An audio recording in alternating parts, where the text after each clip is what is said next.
Saya akan berusaha menjelaskan secara sederhana, karena kalau membahas lengkap ini menjadi satu sesi Dhamma kelas yang baru, ya. Perlu 1 jam untuk menjelaskan mengenai kesucian secara mendetail. Tapi nanti ini sudah menjelang bulan 5, nanti di bulan 5 akan banyak SPD di berbagai wihara. Jadi Bapak Ibu Saudara nanti di bulan 5 di salah satu SPD saya akan banyak menjelaskan mengenai kesucian.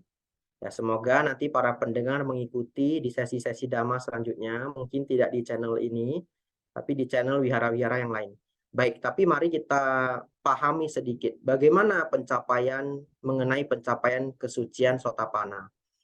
Jadi kesucian itu dibagi Sang Buddha menjadi 4. Sotapanna, Sakadagami, Anagami, dan Arahat.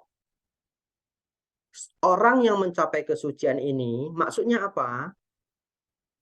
Jadi yang menghalangi kita mencapai arahat, totalnya ada 10 belenggu. Ya, 10 belenggu ini menjadi penghalang kita mencapai arahat. Kalau bagi siapapun yang melenyapkan 3 belenggu yang pertama, dia mencapai Sotapanna. Ya, ini adalah pernyataan Sang Buddha di dalam Majjhima Nikaya. Nah, spesifik hari ini kita belajar bagaimana seseorang mencapai Sotapanna. Sang Buddha mengatakan, ketika melenyapkan 3 belenggu yang pertama, ia disebut seorang penakluk arus atau masuk ke dalam arus Dhamma, disebut Sotapanna. Apa 3 belenggu itu? Yang pertama adalah pandangan salah, ya. Dia memiliki keraguan, wicikica, yang muncul dari micaditi, ya. Jadi yang pertama adalah keraguan, wicikica ataupun micaditi. Karena tidak punya pandangan benar, muncul keraguan. Belenggu yang pertama adalah secara sederhana pandangan salah. Ya, masih memiliki pandangan salah. Ini belenggu yang pertama. Belenggu yang kedua, sakaya dithi. Pemahaman mengenai diri yang keliru.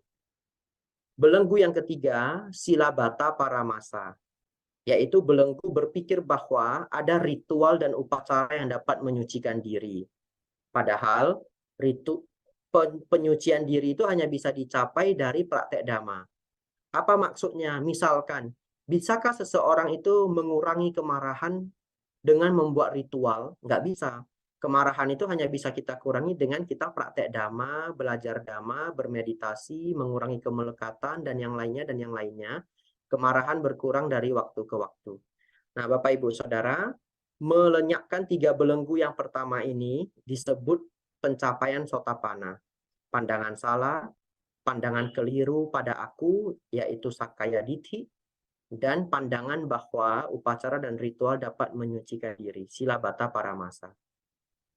Secara singkatnya, setelah melenyapkan 3 belenggu ini, seseorang berusaha mengurangi dosa loba moha sampai tahap tertentu, dia mencapai sakadagami. Jika dia melenyapkan 5 belenggu, dia mencapai anagami. Dan apabila dia melenyapkan 10 belenggu, dia disebut seorang arahat. Nah, dalam waktu yang singkat ini, saya hanya membahas detail mengenai Sotapanna.